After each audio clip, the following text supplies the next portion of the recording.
Abra sua Bíblia em 1 Coríntios, capítulo 4. 1 Coríntios, capítulo 4.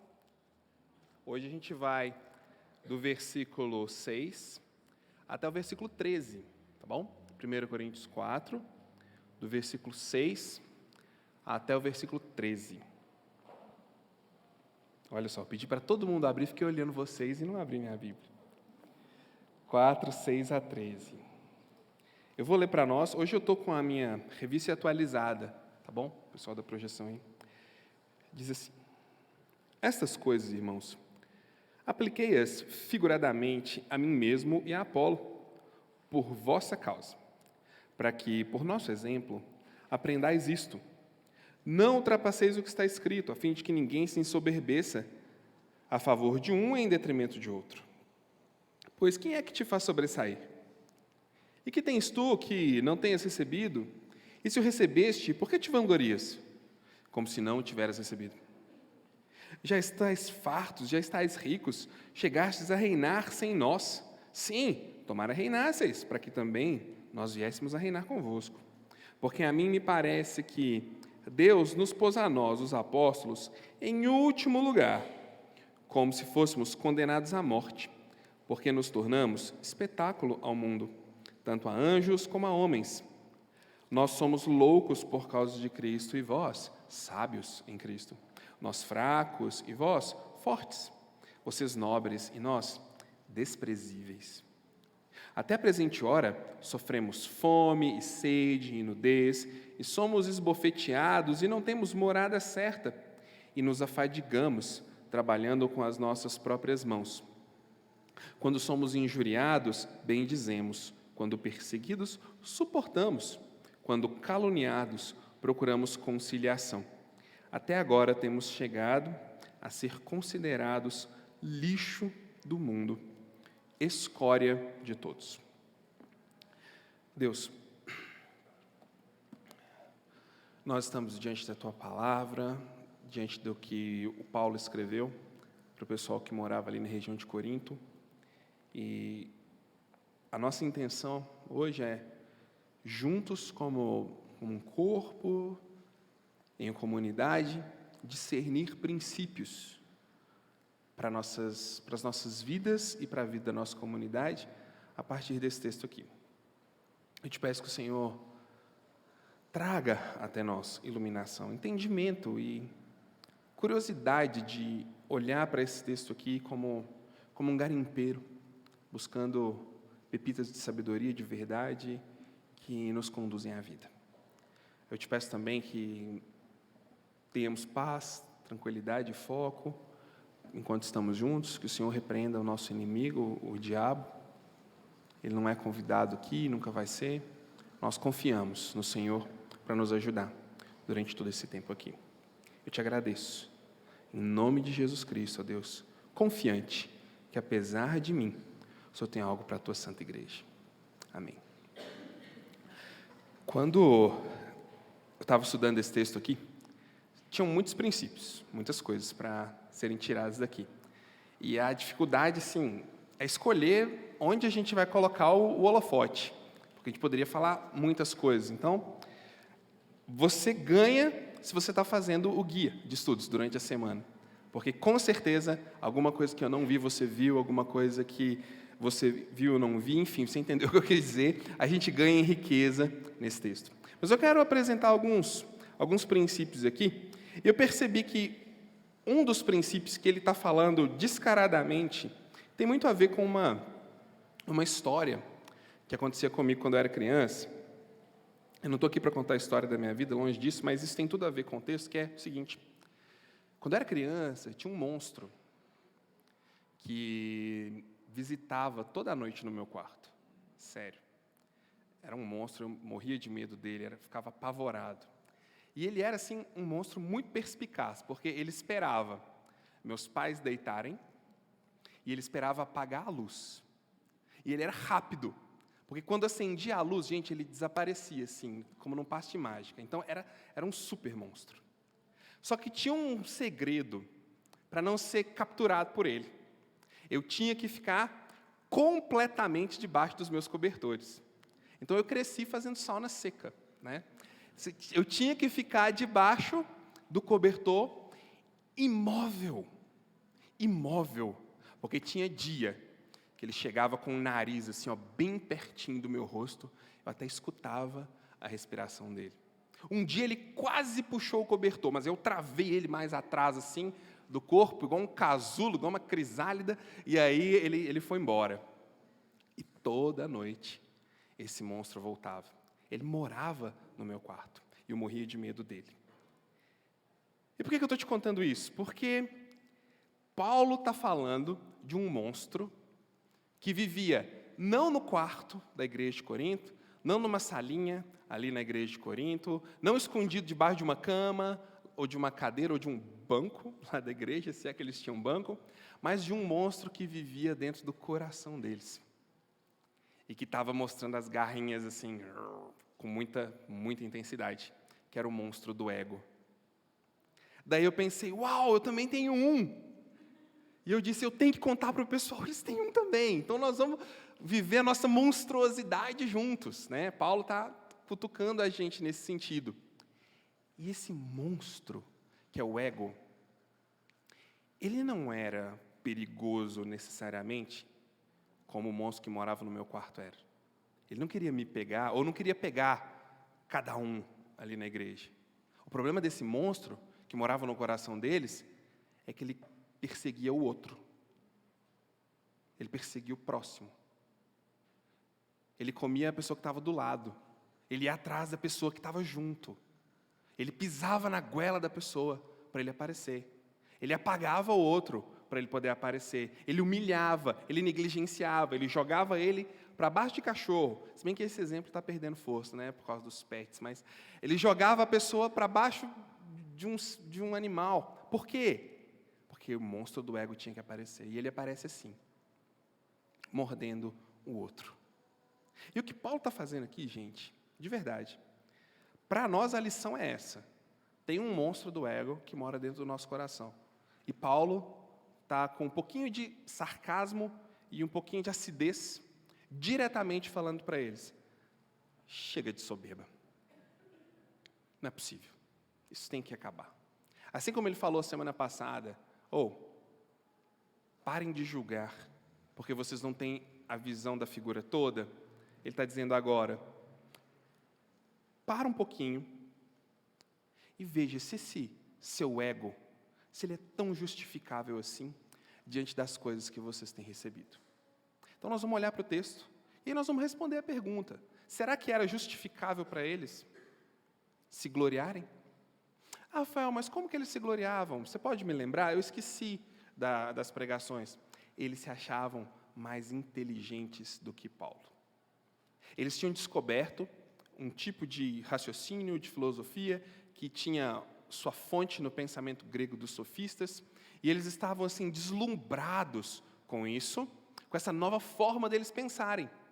E aí, na mente deles, deu um clique, e eles disseram, descobrimos o X da questão. Temos uma religiosidade aprimorada por um pensamento extremamente sofisticado. A gente não precisa mais desse apóstolo maluco que está pregando essa história de um Jesus que morre do outro lado do mundo. Espera aí, gente. Oi. Parou? Ok. Dei um tapa no negócio aqui. Então eles estavam muito deslumbrados com essa filosofia nova. E aí, Paulo está argumentando com eles. Primeiro argumento de Paulo. Olha, vocês estão criticando o que eu digo, mas o que eu estou falando desde o início é sobre Jesus. Até agora eu não falei nada diferente do que vocês têm ouvido do testemunho de Jesus. O outro argumento de Paulo. O que eu tenho falado para vocês tem transformado pessoas. Eu sou uma delas, porque eu era um assassino, eu era um cara mau, eu era completamente avesso, inclusive a vocês, e agora eu estou aqui pregando o Evangelho, e vocês são prova disso, porque tem dons em vocês, não falta nenhum, vocês também experimentaram. Então, vamos olhar os frutos, a sabedoria de vocês tem produzido divisões, contendas, vocês estão se mordendo e destruindo uns aos outros, mas essa coisa simples aqui, pouco rebuscada, ela está salvando vidas. E aí ele diz, então, vamos fazer uma coisa? Vamos parar de julgar uns aos outros? Que tal? Vamos lembrar que a nossa fidelidade é a Jesus? E que a gente não precisa ficar com tanto medo assim do que os outros dizem ou não dizem. Vamos esquecer isso e vamos focalizar a nossa fidelidade a Deus? Porque é só Ele que vê todas as coisas para julgar. Então vamos fazer isso? Essa tem sido a argumentação de Paulo. E nessa linha, ele vai dar essa chamada neles agora. Porque ele fala, gente, isso tudo que eu estou aplicando, tá? Que eu apliquei inclusive a mim e a Apolo, e ele fala, e eu nos usei como exemplo, porque entre Apolo e eu não existe nenhuma contenda, é isso que ele está falando no versículo 6. Eu usei a nós como exemplo, mas nós não estamos divididos, tá? Nós estamos unidos, não existe uma facção entre nós. Tudo isso que eu estou falando é para que vocês aprendam uma coisa. Parem de se achar melhores do que os outros. Só que isso vem num momento muito difícil, relembrando também. Eles não gostavam da pregação de Paulo, eles não respeitavam o apóstolo Paulo, tá bom? Eles estavam num momento onde eles estavam criticando muito ele, mas Paulo não está nem aí para isso não. Ele tem um compromisso com a verdade. Ele tem um compromisso de falar para eles, esse é o caminho, andem por ele.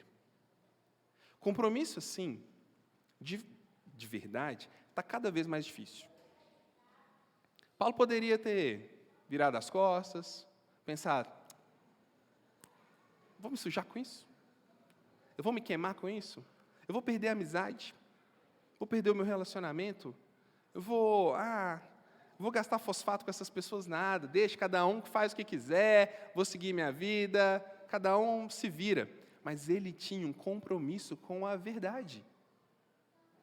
O compromisso dele era com aquelas pessoas, mas ele vinha de um compromisso com a verdade, que movimentava ele na direção daquelas pessoas. Nós falamos isso hoje de manhã, no nosso curso de introdução à Comunidade Horizonte. De que adianta uma verdade nobre, profunda, real na nossa mente, se ela não se transforma num elemento prático na minha vida comunitária? De que adianta ter todas as respostas? Conhecer, falar tudo que está escrito aqui, mas aquilo não se desdobrar num compromisso comunitário. Paulo não tinha esse medo. Mesmo diante de oposição, de críticas, diante da negação, não do que ele fazia, mas do ser dele, diante da censura a ele estava lá, pregando a verdade. Porque o compromisso dele com aquelas pessoas, sobretudo com a verdade, era profundo. Uma pequena aplicação sobre isso. Vamos ser bem honestos. A nossa vontade de desistir nas primeiras tentativas, quando estamos cuidando, quando estamos ajudando, ou até mesmo proferindo uma verdade boa, não a nossa verdade, não a verdade que eu acho, não a verdade das minhas particularidades, mas uma verdade verdadeira, e aquilo é negado, a gente tem uma vontade de desistir tão rápido, né? Já falei, já conversei, para quê? Vou me desgastar. Não, deixa para lá, não tem necessidade. Ou então a gente fica frustrado, porque a gente tem uma verdade tão rica, tão profunda, e ela é compartilhada, mas fazem pouco caso dela. Já aconteceu isso com você? Na melhor das intenções, com o melhor espírito possível, tentando ajudar, tentando estender a mão, e você gasta seu tempo, e você aconselha, e você fala, mas não. A pessoa não faz nada do que você disse. Nenhum conselho que você deu. Ela não aplica nada. Deixa eu te dar um excelente filtro. Se você sair dessa conversa extremamente frustrado, porque ele não seguiu os seus conselhos, você não estava tentando ajudar. você estava simplesmente deixando o monstrinho do ego aparecer. Porque era sobre você, e sobre o quanto você é ouvido, sobre o quanto você é bom para aconselhar e para ajudar. Eu sofro isso todo dia. Porque eu converso com as pessoas praticamente todo dia. E nós olhamos juntos na palavra, graças a Deus, que são os conselhos da palavra. E deixa eu te contar uma coisa. Você acredita que o pessoal às vezes não segue? Sério, é engraçado, né? Enfim. Mas aquela tentação. Eles não seguiram, eles não falaram. Não é sobre nós. Não é sobre ser aceito, ser ouvido. É sobre o nosso compromisso com a palavra. Olha Paulo. Desde o capítulo 1 até aqui no capítulo 4, ele vai continuar no 5, no 6, até o 15. Ele não lamenta pela negação deles, a pessoa dele. Ele é fiel. Ele vai, ele persiste. Ele continua, porque ele tem um compromisso com a verdade. Cada vez mais as coisas estão se tornando líquidas, você concorda comigo? A verdade está ficando menos densa, a beleza menos densa. As coisas estão ficando bem líquidas mesmo. Virou até jargão falar que as coisas estão ficando líquidas. Faz a gente parecer inteligente, sabe? Mas é verdade. Tudo tem se diluído. E com isso, o compromisso com a verdade. O compromisso com aquilo que está escrito aqui. Por causa do medo, por causa da falta de segurança, por causa do temor que temos de outras pessoas. Mas, em primeiro lugar, na nossa mensagem, a partir de Paulo, eu quero nos encorajar. Independente do nível da negação, Paulo continua sempre falando com eles, irmãos. Irmãos. Como um pastor, ele está ali. Pessoal, vamos lá. Ele não desiste. E toda a advertência dele é nesse espírito, debaixo de uma negação profunda. Negação a ele, a quem ele é. Diante disso, ele não desiste, porque ele tem um compromisso com a verdade. E a verdade para ele é o Evangelho de Cristo. O que é tão forte assim para ele, que talvez deveria causar uma confusão na sua mente, é que há poucos anos atrás, ele era um matador de cristãos. E agora ele quer trazer vida para essas pessoas. Há pouco tempo atrás ele odiava as pessoas que faziam o que ele está fazendo. Mas agora, aquilo está tão enraizado nele, que ele não desiste, mesmo diante da negação. Isso é o poder do Evangelho. Quando somos atraídos por esse Cristo, que morreu do outro lado do muro, do lado errado da cidade, num monte de entulho, alguma coisa acontece no ser humano. Algo é provocado, criado nele, que ele segue em frente. E Paulo está mostrando isso para a gente. Ele não para. E ele vai continuar, ele vai aprofundar um pouco mais. No versículo 7 ele vai dizer assim, antes no versículo 6 ele fala, eu dei esse exemplo para que vocês não se ensoberbeçam, para que vocês não se achem melhores, para que vocês não se apoiem no que as pessoas estão falando, mas se apoiem no Evangelho, porque ele vai fazer algumas perguntas retóricas. Que eu fiz para mim enquanto eu estava lendo, acho que você deveria fazer para você também, que é o seguinte, pois quem é que te faz sobressair? Na NVI vai estar algo parecido com, o que faz você ser diferente? Qual que é o seu diferencial? O que em você é diferente dos outros? Qual que é a pitada que te diferencia do resto, que torna você assim, tão importante, que faz algo diferente em você? Ele continua, vou voltar na pergunta. E o que você tem que não foi dado para você, que você não recebeu? O que você tem que não foi recebido? E se você recebeu, já presumindo a resposta anterior, por que você se gloria? Como se você tivesse ganhado isso por seu mérito próprio.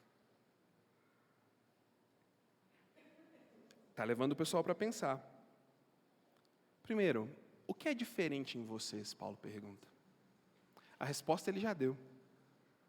O diferente neles é que Deus, mesmo quando eles estavam mortos nos seus delitos e pecados, mergulhou nas profundezas da morte espiritual e trouxe eles à vida.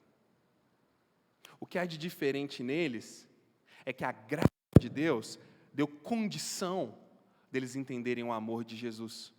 Por isso, pela graça, eles foram salvos. Pela graça, eles conseguiram demonstrar fé. O que há de diferente neles é que eles receberam todos os dons, porque alguém deu para ele. O próprio nome dom é um presente. O que há de diferente neles é que eles podem ser chamados filhos de Deus, por causa do Deus que morreu do lado errado do muro. Uma pergunta retórica. Paulo está dizendo, tá bom, a diferença de vocês está vindo de onde?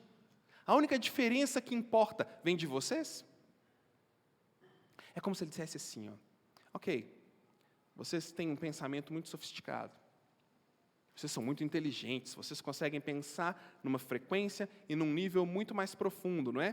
Qualquer um que ler os pré-socráticos consegue fazer isso. Ah, mas vocês conseguem argumentar e falar de um jeito muito diferente, vocês estão se gloriando nisso, não é?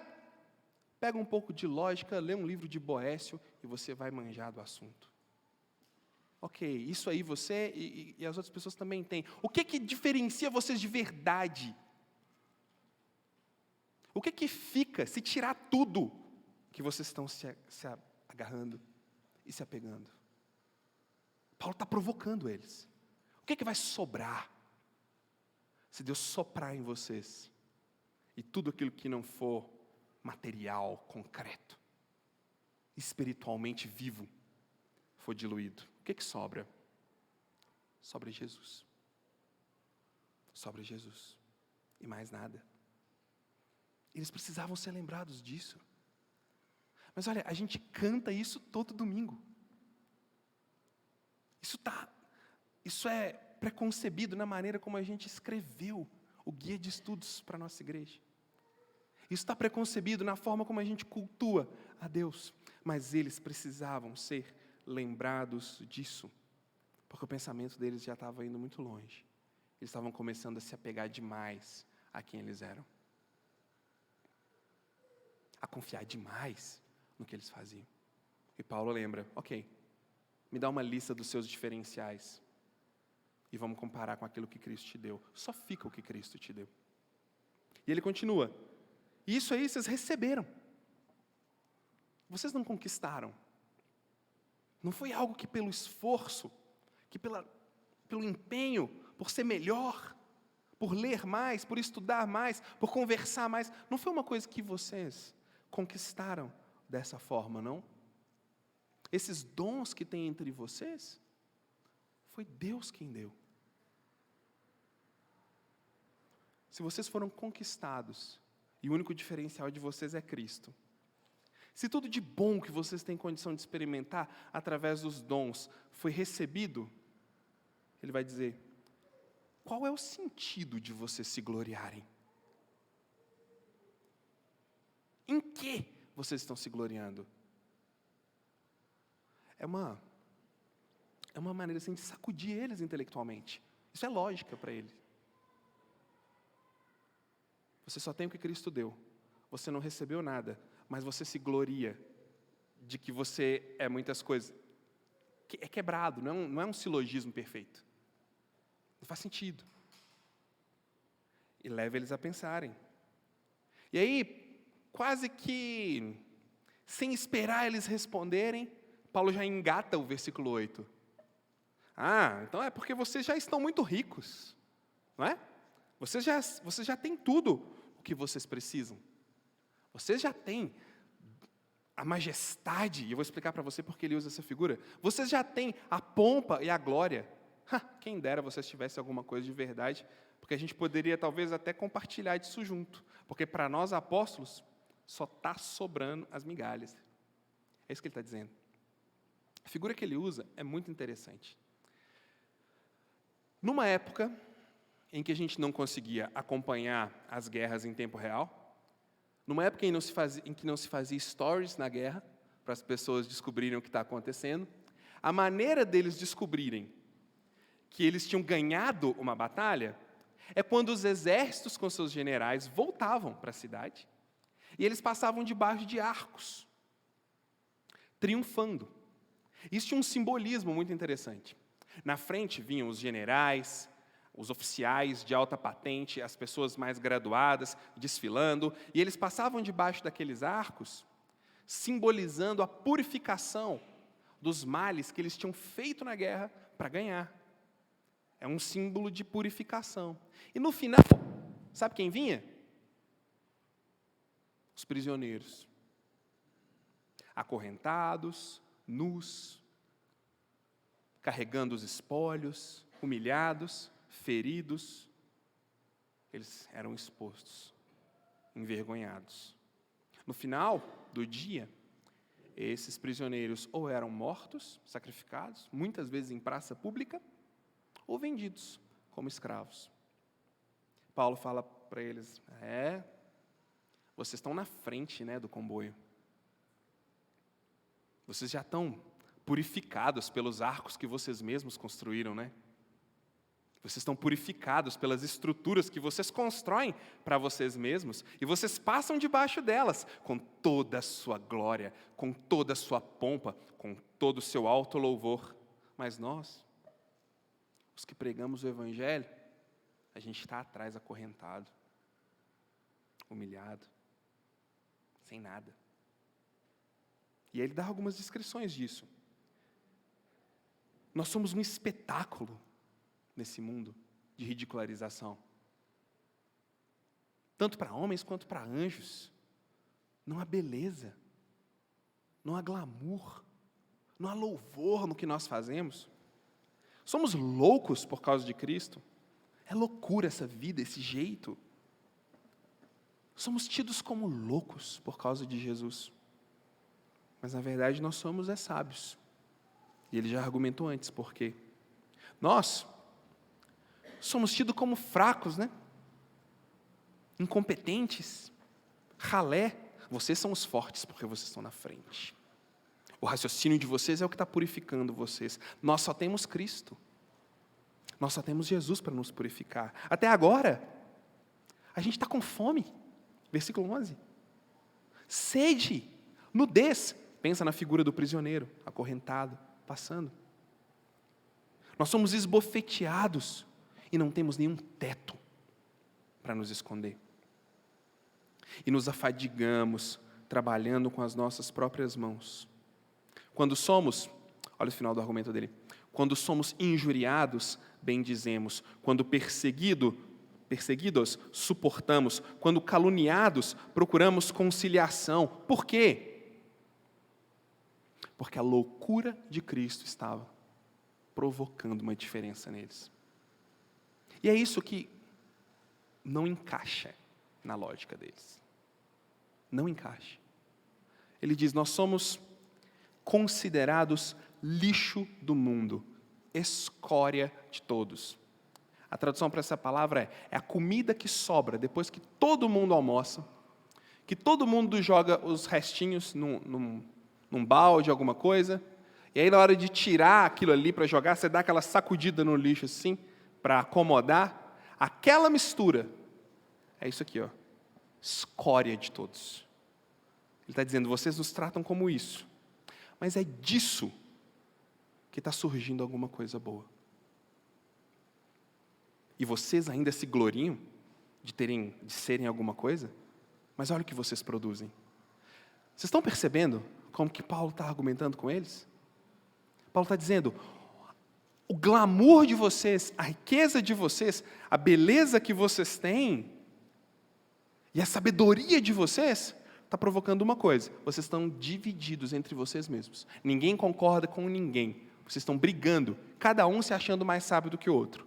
Mas aquilo que vocês estão considerando como resto, como material para fazer compostagem, para virar adubo de planta, aquilo que vocês têm como totalmente indigno, é o que está perfumando esse ambiente. Porque neles tem Cristo. Porque nele tem Jesus. Nossa, acho que tem algumas lições para a gente aqui, se a gente for pensar. Tem para eles. Uau! muitas lições para eles. Porque a realidade está ali. É só ser intelectualmente honesto. Outra coisa rara também. É só olhar com honestidade. Se eles olhassem com o mínimo de honestidade de um sofista, olha só, eles iam dizer, realmente, o produto da nossa crença é destruição. O produto disso aqui está gerando compaixão. Alguma coisa está errada. Mas por que isso aqui tem a ver com o nosso ego também? Porque a gente vive, se a gente parar e pensar, a gente vive numa linha muito tênue entre a vida que a gente tem agora e a vida que a gente poderia ter. E às vezes nos esquecemos disso. Pensando nas perguntas do versículo 7, né? Quem te faz sobressair? O que você tem que você não tem recebido? Por que te vanglorias como se o não tivesse recebido? Acho que são perguntas boas para a gente perceber a graça de Deus sendo derramada na nossa vida, muito antes da gente pensar que essa graça existia. Um exemplo simples. Para muita gente, a diferença de ser o que ela é hoje e ser outra coisa é a família onde ela nasceu. Já parou para pensar que nós poderíamos ter nascido na Índia e estar lá entre os meninos garibus que ficam soltos pela cidade, implorando por comida? E isso fez toda a diferença para a gente estar aqui? Você já parou para pensar que o fato de ter tido uma escola para estudar, muitas vezes é a única diferença entre alguém que estudou e a pessoa poderia ter feito as mesmas coisas, conquistado as mesmas coisas? Se tivéssemos nascido há 100 anos, no Brasil, a dificuldade do Evangelho chegar até nós seria tremenda, mas não nascemos. Com a graça de Deus, a maioria de nós teve, pelo menos, os pais se esforçaram para ter um prato de comida 3 vezes por dia na nossa casa. E isso é a diferença para milhões de pessoas hoje. Quando a gente olha essas pequenas coisas que nós não escolhemos, pequenos privilégios que não somos culpados por tê-los, mas que fazem toda a diferença em relação a alguém que nasceu lá na África, lá na Índia, lá no sertão da região nordeste do Brasil, que nos diferenciam dessas pessoas. Quando a gente perde isso de perspectiva, pequenas coisas, a gente começa a ficar igual o pessoal de Coríntios. Com insensibilidade para quem está ao redor.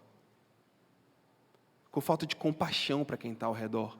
Porque a gente esquece que a linha é tão tênue. E Deus derramou tanta graça na nossa vida para a gente estar aqui hoje. Imagina se vivêssemos num ambiente onde nós não pudéssemos pregar Jesus. Imagina se tivesse um guarda no portão da faculdade, impedindo os cristãos de entrarem lá. Onde é que você estaria? São pequenos detalhes que, quando a gente perde de vista, a gente se aproxima do pessoal de Corinto com muita rapidez. Porque a gente começa a olhar ao redor, olha o que eu construí, olha o que eu tenho feito. Fulano é pobre, é inculto, não tem nada, vive desse jeito, porque não estudou, porque não correu atrás, porque não se dedicou, igual eu me dediquei. Quando às vezes a gente só precisa ser lembrado, não, cara, vocês nasceram em 2 famílias bem diferentes, e isso influencia muito. Não determina, mas influencia muito. Nós somos muito bons, olhe, nosso louvor, nossa adoração, nosso estilo, nosso jeito, olha que legal. Vamos tirar a cabeça para fora do buraco e olhar o que Deus está fazendo ao redor. A gente não fica tão distante assim dos coríntios, quando a gente perde de... Nós ficamos muito próximos dos coríntios, quando perdemos de vista Pequenas coisas que fazem grande diferença. Porque era exatamente o que estava acontecendo aqui. Eles estavam desconsiderando que um cara que era matador de cristãos, de repente, teve uma experiência, teve uma teofania, Jesus apareceu para ele, conversou com ele e mudou tudo na vida dele. Ficou cego um tempo, depois voltou a enxergar. Depois Jesus conversou com ele, ensinou ele por um período de mais ou menos 3 anos, e esse camarada aparece falando do amor de Jesus e está ali falando com eles.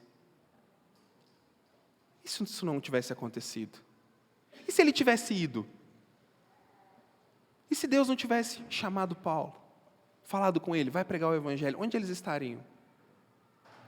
Muito provavelmente comendo, devorando uns aos outros num nível muito pior, por causa do ego.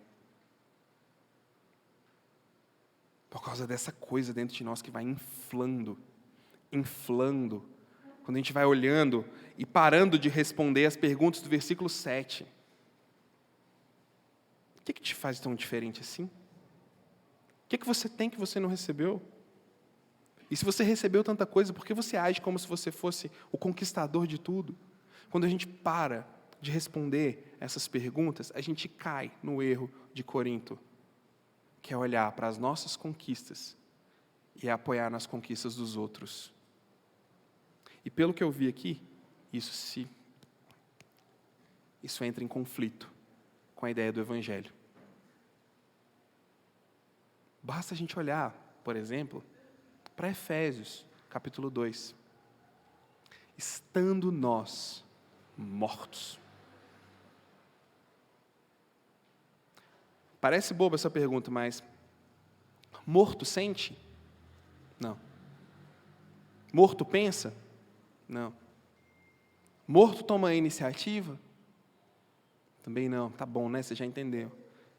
Estando nós mortos, Jesus foi lá e colocou vida em nós, para que pudéssemos colocar fé nele. É aí onde as coisas começam. É aí onde elas devem estar alicerçadas. Perder isso de vista é insuflar em nós mesmos esse monstro do ego. E eu acredito que cabe para nós uma reflexão profunda em qualquer fase da nossa caminhada de vida. Seja ela uma caminhada de vida longa, com muita experiência, já com seus cabelos brancos na vida temporal, mas também na vida espiritual, parar e pensar, ok, o que me faz sobressair? O que eu tenho que eu não tenho recebido? Mas cabe em nós também, no início, ou até mesmo fora de uma caminhada cristã, parar e observar. Olha o tanto de coisa que eu já recebi. Coisas tão pequenas, mas que causam tanta diferença na minha história, em relação a outras pessoas que não tiveram as mesmas oportunidades. E eu estou aqui. Isso já é graça de Deus. Porque Ele, estando nós mortos, nos deu vida. Estando nós mortos, nos achou. Estando nós mortos por meio de graça, foi lá e puxou a gente para fora. E Paulo está dizendo para eles, Deus não fez isso para uma hora dessa, vocês pararem e dizerem assim, nós estamos construindo um evangelho muito melhor. Nós estamos organizando as coisas. Aquilo que não deu tempo de Jesus fazer, agora a gente vai fazer. Paulo está dizendo para eles, vocês não vão fazer isso. Vocês precisam lembrar onde vocês estavam. Por quê? Porque o compromisso dele com a verdade era profundo. Isso não é uma coisa simples de conversar, gente. Fala a verdade. Pode ser um amigo íntimo, um familiar. Esse processo de a gente se ajudar a responder as perguntas do versículo 7 é muito difícil. É basicamente a gente reconhecer, nossa, eu não sou tão bom assim. Mas é justamente quando a gente olha e vê, eu não sou tão bom assim, é que Jesus começa a ficar cada vez melhor. Porque o compromisso de Paulo com a verdade era tão grande, que ele sabia. Ele sabia o que Pedro fala lá no capítulo 5, começando no versículo 5. Deus resiste à soberba. A ideia é, Deus põe uma mão assim, na soberba. Tampa. Igual a gente faz com um bichinho, um tatu-bolinha, que está ali, a gente vai pisa em cima dele, né? Põe a mão em cima de uma formiga e tampa. A ideia é essa. Deus resiste, Deus põe a mão em cima do soberbo. Agora veja o coração do Paulo. Volta lá no início. Sendo negado, sendo ridicularizado, totalmente humilhado. Colocaram ele como lixo, como escória. E ele ainda está ali, compromissado com a verdade, gritando para esse pessoal: não façam isso para que Deus não resista a vocês. Parem com isso, respondam essa pergunta, porque vocês já têm recebido, não percam isso de vista, porque é isso que faz toda a diferença. Olha só, o monstrinho do ego, e eu falo monstrinho usando um baita do eufemismo, né? O meu é grandão, não sei o seu. Mas o monstrinho do ego, ele está aqui. E ele vai querer morder o outro, vai querer pisar no pescoço do outro, vai querer transformar tudo sobre nós mesmos. Por isso que chama ego. E só tem um jeito disso não te destruir, disso não me destruir, não destruir a nossa comunidade, não destruir uns aos outros. É a gente lembrar, se a gente tem algo que nos diferencia, é porque a gente pode ser chamado filho de Deus por causa de Jesus. Se tem algo que a gente recebeu e que a gente está aqui fazendo, é porque Deus nos deu. É porque Ele nos chamou. É porque Ele mergulhou lá na profundeza da morte. Por isso eu não preciso provar nada para ninguém. Eu não preciso agir como se eu tivesse conquistado. Eu posso ser um derrotado. Eu posso ser fraco. Lembrando de Saul, lá atrás no Antigo Testamento, Saul foi primeiro rei de Israel. Ele foi escolhido no momento em que ele era humilde, vulnerável. Ele até, gente, se escondia, porque ele não queria ser rei, ele não queria brilhar. Mas teve um momento que ele esqueceu que o reino foi dado para ele. Teve um momento que ele esqueceu que o que diferenciava ele era que Deus tinha ungido ele como rei. E ele começou a confiar nele mesmo, achando que ele podia fazer todas as coisas. Ele desobedece a Deus. E Deus resiste a ele. Isso está lá em 1 Samuel capítulo 15, versículo 17 em diante. Outra pessoa, para usar um exemplo do Antigo Testamento também, Nabucodonosor, rei babilônico, criava imagens dele mesmo, se promulgava como Deus, como Todo-Poderoso. Deus o humilhou, Deus resistiu a ele. Ele ficou 7 anos como um louco, vivendo como um animal. O texto de Daniel, capítulo 4, começando no versículo 30, diz que as unhas dele cresceram igual a unha de ave. Os pelos dele cresceram igual um lobisomem. Ele vivia no meio do mato igual um louco. Porque ele se gloriou, ele esqueceu quem é o verdadeiro rei, quem é o Todo-Poderoso. No mesmo raciocínio de Paulo, eu não quero esquecer quem me deu tudo que eu tenho. Eu sei que você também não quer. Eu não quero achar que eu sou bom demais. Eu quero valorizar os talentos que Deus me deu. Reconhecer e falar deles sem ter vergonha, porque foi Ele que me deu. Mas eu não quero esquecer que foi Ele que me deu. Eu não quero esquecer que a diferença é Ele quem está fazendo. E Paulo está dizendo, isso mesmo, não façam isso. Recebam a mão de Deus impulsionando vocês, e não a mão de Deus resistindo vocês. Então eu quero desafiar você e te encorajar. Faça as perguntas do capítulo 7, do versículo 7 para você mesmo. O que nos diferencia? O que a gente tem que não foi dado? E uma afirmação agora. Eu posso ser um derrotado para que Deus seja vitorioso em mim. Eu posso reconhecer que eu não conquistei tudo, que eu não tenho tudo, Que eu não sou bom em tudo? Que eu não sou tal? Porque o poder de Deus se aperfeiçoa nos fracos. São esses que Ele usa. Porque como Paulo mesmo disse, Deus escolhe as coisas doidas, as que não são, as rejeitadas, para colocar nelas o poder do Evangelho, para elas humilharem as coisas que são. Então faça para você essa análise. Pense no versículo 7 do capítulo 4 de 1 Coríntios, e que Deus nos lembre de onde a gente vem. Vamos orar? Senhor Deus,